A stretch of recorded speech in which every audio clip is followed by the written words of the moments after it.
இன்னைக்கு நம்ம நிகழ்ச்சியில முதல் பகுதியான அறிவும் ஜோதிடம் பகுதியில தமிழ் ஜோதிடம் பத்தி தான் நம்ம பார்க்க போறோம். இது பற்றி பேசுவதற்காக நம்ம அரங்கத்திற்கு வருகை தந்திருக்கிறார் நம்முடைய ஜோதிடரான பட்டுக்கோட்டை ஆனந்தன் அவர்கள். முதலில் அவரை வரவேற்கலாம். வணக்கம். அனைவருக்கும் வணக்கம் சார். நம்ம நிகழ்ச்சியில நாம நட்சத்திரங்களை பத்தியும் பார்த்துட்டு வரும். அந்த வகையில இன்னைக்கு சித்திரை நட்சத்திரத்தை பத்தியும் அந்த நட்சத்திரக்காரர்களுடைய பொதுவான குணநலன்கள் பத்தியும் சொல்லுங்க சார். சித்திரை நட்சத்திரம் 1-2 பாதம் கன்னி ராசி, 3-4 பாதம் துலாம் ராசி. பொதுவாக சித்திரை நட்சத்திரத்தின் அதிபதி செவ்வாய் பகவான். அதே போல கன்னி ராசியோட அதிபதி புதன் பகவான், துலாம் ராசியோட அதிபதி சுக்கிர பகவான். பொதுவாக செவ்வாய் ஒரு செயல் வேகத்துக்கான ஒரு காரகர். அதே அமைப்புல புதன் பகவானோ புத்திக்கும் கணிதத்துக்கும் ஒரு காரகர். பொதுவாக இவங்க அந்த செவ்வாய் புதனோட சேர்க்கைய கணிதத்துல அவங்கள புலின்னு சொல்லலாம். ஏன்னா அந்த அளவுக்கு அவங்களுக்கு ஒரு பெரிய கணித நுணுக்க அறிவு ரொம்ப அற்புதமான ஆற்றலோட அமைஞ்சிருக்கு. அதனாலதான் அந்த கால கணக்க பிள்ளை முதல் இந்த கால ஆடிட்டர் வரை இவங்க கணக்குல ரொம்ப நிபுணத்துவம் பெற்றவங்களா திகழ்வாங்க. அதனாலதான் நம்மளோட பாவ புண்ணிய கணக்கை பார்க்கக்கூடிய சித்திரகுப்தர் கூட சித்திர நட்சத்திரத்துல பிறந்தவர் தான். அப்பயே நீங்க தெரிஞ்சுக்கலாம் கணிதத்துக்கு எவ்வளவு பெரிய திறமையானவர்கள் அப்படின்னுட்டு. பொதுவாகமா இந்த சித்திரை அப்படின்னாவே சித் அப்படின்னா மனம்னு பேரு, திரை மனத்திரை, அதாவது கற்பனை திறன்.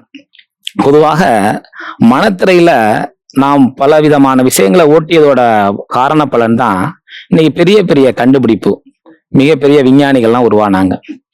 அந்த மனத்திரையில ஓட்டியதோட பலன் தான் இன்னைக்கு நம்ம இத்தனை விதமான ஒரு இன்னைக்கு கருவிகள் இந்த உலகத்துல செயல்படுது. அதனாலதான் மதிப்பிற்குரிய ஐயா கலாம் ஐயா கூட கனவு காணுங்கள் அப்படின்னு சொன்னார். கனவு காணுங்கள்னா தூங்கிக்கிட்டு கனவு காண்றது இல்லை, ஒரு கற்பனை திறன், ஒரு முயற்சிக்காக உந்துதல் சக்தியில நம்ம விதையை போட்டுக்கிட்டே இருக்கணும் இந்த மனத்திரையில அப்படிங்கிறதுக்காக தான் சொன்னது. பொதுவாக இந்த நட்சத்திரத்தோட தன்மையில பார்த்தோம் அப்படின்னம்னா மெயினா இதோட தமிழ் பெயர்கள் நீங்க எடுத்துக்கிட்டீங்கன்னாவே பொதுவாக தச்சன், ஆடை, அம்பரன், நீவி, இப்படி பல பெயர்கள் இதுக்கு இருக்கு. அந்த அமைப்புகள்ல இல்ல தச்சன் அப்படிங்கிற அமைப்பு என்னன்னா பொதுவாக கட்டிடக்கலைகள்ல ரொம்ப திறமைசாலியானவர்கள் இந்த நட்சத்திரக்காரர்கள். பொதுவா பார்த்தோம் அப்படின்னம்னா உங்களுக்கு சாதாரணமா உங்களுக்கு சிவில் இன்ஜினியரிங் எடுத்துக்கலாம், ஆர்கிடெக்ட் எடுத்துக்கலாம். இவங்க நல்ல அந்த கட்டுமான பணியில அதீத திறன் வாய்ந்தவர்கள். அது மற்றது பார்த்தோம்னா அவங்கக்கிட்ட அந்த சிற்பம் வடிக்கிறது அமைப்பு. ஏன்னா அவங்கள இப்போ ஒரு ஆர்கிடெக்ட போறோம்னு வைங்கல, அவர்கிட்ட போய் ஒரு வீடு கட்டுற பிளான்னா அவர் உங்க வீடு எப்படி இருக்குங்கிறவரே ஒரு கற்பனையா கொண்டு பண்ணி கொடுத்துறாருல, நாளைக்கு இப்படிதான் உங்க வீடு வரப்போகுது அப்படின்ட்டு. அப்ப அந்த மனத்திரையோட ஆற்றல் அவர்கள்ட்ட அபரிதமாக இருக்கும். அதனாலதான் அவங்களுக்கு பார்த்தோம்னா கட்டுமானத்துல இவங்க மிகப்பெரிய ஒரு நல்ல நிபுணத்துவ அறிவு கொண்டவங்களா இருப்பாங்க. இன்னும் சொல்ல போனோம்னா இந்த தேவலோக சிற்பி ஆகிய விஸ்வகர்மா அவரே இந்த ராசி நட்சத்திரத்துல பிறந்தவர் தான், இந்த சித்திரை நட்சத்திரத்துல. அதனாலதான் தச்சர்கள் இன்னவரை அவங்கள கடவுளா வழிபாடு பண்றாங்க. ஏன்னா அப்பேற்பட்ட ஒரு கட்டிடக்கலைக்குரிய பெரிய திறமை வாய்ந்த நட்சத்திரம். அது மட்டும் இல்ல, அடுத்து இந்த ஆடை வடிவமைப்பும் இந்த பேஷன் டிசைனர் சொல்றோம்ல, அதுலயும் இவங்க மிகப்பெரிய திறமையானவர்கள். அதான் அவங்களுக்கு ஆடை உற்பத்தியா இருக்கட்டும், ஜவுளி கடை வச்சு நடத்துறதா இருக்கட்டும், அதுலயும் ஒரு அற்புதமான திறமைசாலிகள் இவங்க. பொதுவா கட்டிடக்கலை, கணித திறமை, அதுக்கப்புறம் ஆடை உற்பத்தி, இதெல்லாம் இந்த நட்சத்திரக்காரர்கள் மிகப்பெரிய ஒரு நிபுணத்துவ அறிவு கொண்டவர்கள். அதனாலதான் இந்த ஆடை தச்சன்ங்கிற விஷயம்லாம் இருக்கு. அதே மாதிரி படிப்புல இந்த பேஷன் டெக்னாலஜி இதெல்லாம் ரொம்பவே திறன் வாய்ந்தவர்களாக இவங்க இருப்பாங்க. அப்பேற்பட்டவங்க இந்த சித்திரை நட்சத்திரம். இந்த சித்திரை நட்சத்திரத்தோட தன்மையோட அமைப்புகள் எடுத்துக்கிட்டோம் அப்படின்னம்னா கண்டிப்பா காலபலத்துல தன்னோட திறமையால ஒரு அபரித ஒரு ஏற்றத்தை பெறக்கூடியவர்கள் இந்த நட்சத்திரக்காரர்கள்.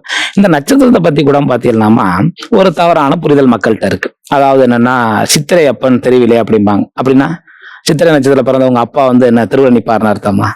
அது தவறான அது விஷயம் அதுவே கிடையாது. அதாவது சித்திரையப்பன் அப்படிங்கிறது பொதுவாக மீனாட்சி சொக்கநாதர்.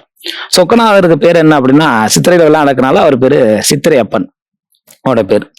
அந்த சித்திரையப்பன் தன்னுடைய திருவிழா காலகட்டங்கள்ல தன்னுடைய கீழ மாசி வீதி, மேல மாசி வீதி, வடக்கு மாசி வீதி, தெற்கு மாசி வீதின்னு இப்படி வீதிகள்ல உள்ளவங்களுக்கு அவங்களுக்கு அனுக்கிரகம் செய்வார், அருளாசி கொடுப்பார்.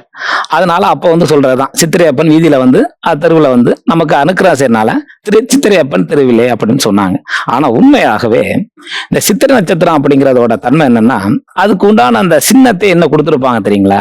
முத்துமணி மாலை இருக்குல்ல, முத்துமணி, புலிக்கன் அப்படிங்கிற ஒரு ஸ்டோன், இதெல்லாம் அப்படியே மின்னும் அப்படியே. அதனாலதான் அதோட தமிழ் அர்த்தங்கிறது என்னன்னா ஒளி வீசுவது அப்படின்னு சொல்லுவாங்க. ஏன்னா அப்பேற்பட்ட ஒரு பிரகாசமயமான ஒரு நட்சத்திரத்தோட தன்மையை பெற்றவர்கள் இவர்கள். காலபலத்தால இவர்களோட கணித திறன்ல இருந்து இவங்கள்ட்ட இருக்க ஆற்றலை இவங்க வெளிப்படுத்தி இந்த உலகத்துக்கு கொண்டு வந்தாங்க அப்படின்னம்னா அவங்களோட நுணுக்கமான அறிவால ஒரு பிரபலமான ஒரு யோக நிலையவே அவங்க அடையலாம் காலகட்டம். அதுக்கு இந்த பிரபஞ்சத்தோட ஆகஸ்டத்தை அவங்க பெறுவதற்கு பொதுவாக இந்த சித்திரை நட்சத்திரக்காரர்கள் அனுதினமும் காலவிதியின் அமைப்புகள் என்னன்னா அவங்களுக்கு மனப்பயிற்சி ரொம்ப தேவை. அந்த மனப்பயிற்சி யோக நிலை இந்த மாதிரி அமைப்பு பயிற்சியில் எடுக்கும் போது கண்டிப்பா அவங்களோட ஆற்றல் வெளிப்படக்கூடிய நிலையை உருவாக்கும். கூடுமான அளவுக்கு அதனாலதான் அந்த முத்துமணி மாலைங்கிறது தமிழ் அர்த்தங்களா அவங்க சொல்லக்கூடியது என்னன்னா ஒளி வீசுவது அப்படின்னு சொல்றதுதான் அதோட உண்மையான அர்த்தம். இன்னும் சொல்ல போனா அந்த நட்சத்திரத்துக்கான உண்மையான நம்ம முன்னோர்கள் சொன்ன ஒரு பழமொழி கூட சித்திரை நட்சத்திரம் 10 மாத்து தங்கம் அப்படின்னு சொல்லி அந்த நட்சத்திரத்துக்கு அவ்வளோ பெரிய ஒரு முக்கியத்துவம் கொடுத்தாங்க. சித்திரை நட்சத்திரம் காலபலத்துல மிக பெருத்த ஒரு யோக நட்சத்திரம். இந்த அமைப்புகள்ல அந்த நட்சத்திரத்துக்குரிய அமைப்புகளுக்கு இந்த சித்திரைக்குரிய ஒரு காரகத்துக்கு பொறுத்த எடுத்துக்கிட்டோம்னா செவ்வாய் பகவானோட பூரண அனுக்கிரகம் பெறுவதற்குண்டான ஒரு அற்புதமான நட்சத்திரம். அதே அமைப்புல அந்த கன்னி ராசியின் அதிபதியாகப்பட்டவர் புதன், துலா ராசி அதிபதியாகப்பட்டவர் சுக்கிரன். இந்த இருவிதமான சேர்க்கை புத சுக்கிர யோகங்கள் ஏற்பட்டு வாழ்க்கையில் மிகப்பெரிய புண்ணியத்தை அடையக்கூடிய யோகசாலிகள்.